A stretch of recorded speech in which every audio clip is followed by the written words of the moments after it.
Welcome. So this one is Introduction to Practical Pharmaceutical Analysis 1. So this course is, that designed for pharmacy students so as to know the concept of drug quality and especially for quality assurance and the quality control scenario. Once the drug can be produced, it can be dispensed, once the quality can be assured, and the quality can be controlled by the QC and the QA department. And this is the only role that pharmaceutical analyst expert can be take. So to do that, this course is very important, and actually it is the only course that mainly concerned with the drug or any pharmaceutical products quality. Therefore, now I want to show you or demonstrate you the practical video or practical tutor, which is very important to support your theoretical concepts about the courses. So the first experiment of this course or pharmaceutical analysis 1 course can be standardization of sodium hydroxide versus oxalic acid. Do you know the concept of titration? You know that titration is the practical process of determination of concentration of unknown solution by allowing it to react with a solution of known concentration. Any solution of known concentration is known as actually standard solution, and the reaction completion is identified by the color change, and that color change can be known by using what, an indicator. So this scenario of standardization is a process of what, titration that used for making or purifying substances, especially a substance which is what, secondary standards. So this standard solution titer or reagent mean that the solution of known concentration and mainly taken in the burette is known as standard solution. Titrands or titrands are a solution of unknown concentration which can be taken in the flasks or in the conical flask. As you observed from this diagram, the burette is the one that can be sealed on the iron stand, and the conical flask is a round bottom flask that have what, the green sample inside it. So this titration have different type actually, and the main type of titration that we know is that the most common titration is neutralization titration, complexometric titration, especially the titration of EDTA, and the precipitation titration mainly done by using silver nitrate, and the oxidation reduction titration or redox titration mainly done by potassium permanganate, that it means. So now we are focusing on standardization of sodium hydroxide using oxalic acid. This titration is simple example of neutralization or acid-base titration, because sodium hydroxide is actually a strong base. You know that this oxalic acid also an acid or weak acid.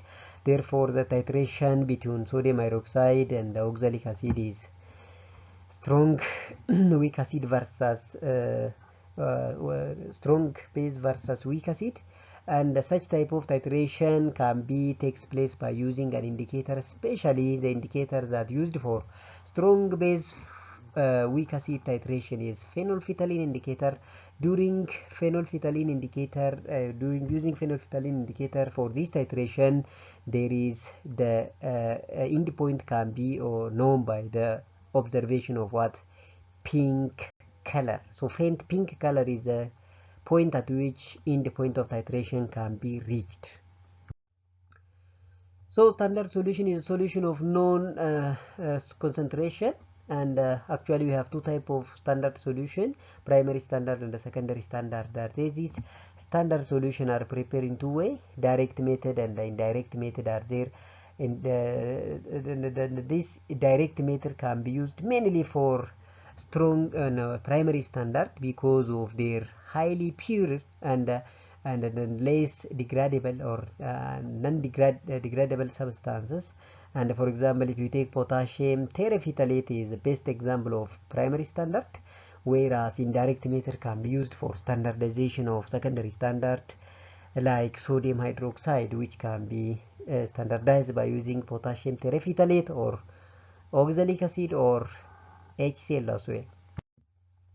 So when you come to give the some points to remind you about primary and the secondary standard, this primary standard must be obtained to purify or dry or preserve impure state and almost 100% pure, and then having what almost 0.01 to 0.02 impurity, which is tolerable actually. But when you come to secondary standard, it is not easy to purify in the preserved in pure state. It may not be 100% pure, and it is less stable than primary at atmospheric pressure, and almost they are not soluble in any condition applied. But this primary standard can be stable at atmospheric condition, and it should be soluble in a condition applied. Therefore, this one is a difference between primary and the secondary standard. So knowing this concept, you have to standardize secondary standard by using primary standard. That phenomena is known as standardization. This technique can be used for what? Converting impurities that found in secondary standard to be eliminated, and so as to give what? A pure substance with known concentration or exact concentration, that it means. So the point in titration where enough of the titrant has been added to react exactly with the analyte is called equivalent point, and occurs when a mole of the titrant equal to the mole of the analyte according to the stoichiometric reaction. For example, if the monoprotic acid or the analyte is titrated with strong base like sodium hydroxide for the titrant, the equivalent point occurs when the number of mole of hydroxide equivalent with the number of hydronium ion released. So this equivalent point is often marked by an indicator, a substance that change color at or very near the equivalent point. That this point is referred to as in the point of titration. So you guys, you have to know the difference between end point and the equivalent point. Equivalent point is a point at which stoichiometric stoichiochemistry of the reaction is equivalent or equal or balanced, whereas end point is the point at which the color change appear. So you have to stop the titration at the end point rather than at the equivalent point. So you have to know this concept for every titration. You have to know this criteria or this requirement must be fulfilled. Stoichiometric ratio should be known, no complicating side reaction, concentration of the titrant should be known, the easy method to endpoint detection, the reaction should be rapid, and the reaction should be quantitative so that sharp change will occur at the endpoint. These are the prerequisites for every type of what? Titration, whether it's acid-base titration, whether it's non-aqueous titration, whether it is complexometric titration, or every titration should fulfill these criteria. So don't forget, our aim is to standardize sodium hydroxide versus oxalic acid. Therefore, what is the practical procedure for this standardization technique? Have a look at the diagram of the blackboard. That depicted picture show that the Erlenmeyer flask of with 250 to that of 500 ml content, and that these two Erlenmeyer flask, you have to prepare first sodium hydroxide with 0.1 normal theoretical concentration and 0.1 normal acetic acid, oxalic acid concentration. So to prepare this solution, remember your chapter 2 preparation of solution. To prepare this solution, you have to take 4 gram of sodium hydroxide pellet and dissolve in 1 liter of solution so as to get what? 0.1 normality of theoretical concentration of sodium hydroxide.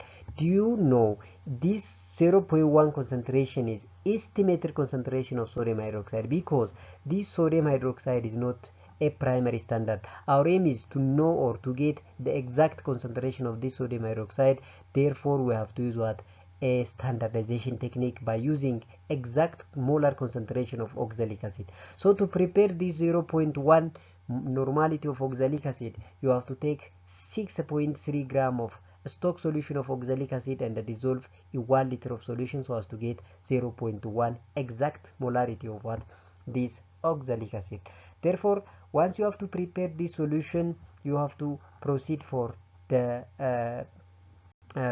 experiment as follows. So here First, you have to prepare the 0.1 molar normality of primary standard oxalic acid. Then you have to prepare estimated 0.1 normality of sodium hydroxide concentration. Use phenolphthalein indicator 2 to 3 drop by using dropper, and fill the burette using theoretical concentration of your base, which means sodium hydroxide, and titrate against 10 ml of oxalic acid until a pink color observed, and record the volume of oxalic acid consumed for endpoint of titration. Now you have to calculate from this practical session. You have to report that the exact molarity of sodium hydroxide standardized using oxalic acid by simple dilution formula.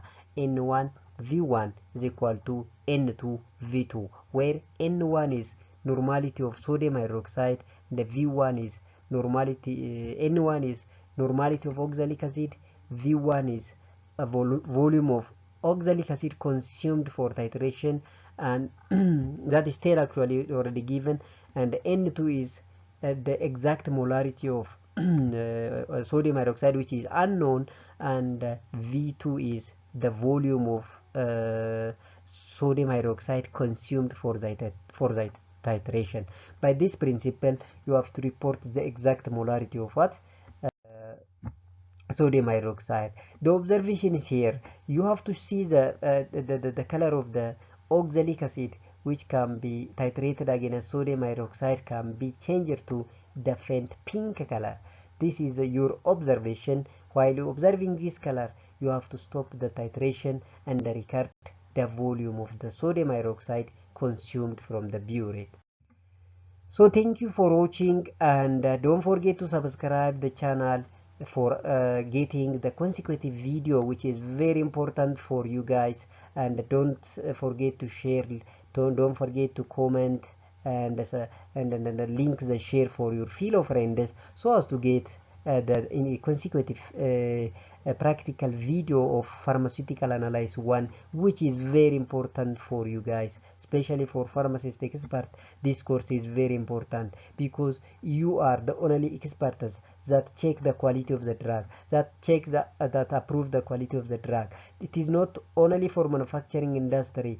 Be sure this course is very important in hospital also, because in every hospital there is QC and the QA department, so that to approve or to check the quality of any expenses, any supplement, any pharmacology, any pharmaceutical products you have to dispense for the patient. Therefore, it is very critical for you guys, and so you have to know very important concept from these courses, and at the end of the day you have to benefit from the courses in your careers. So thank you very much for watching, and until we meet for the next I will wish best week for you.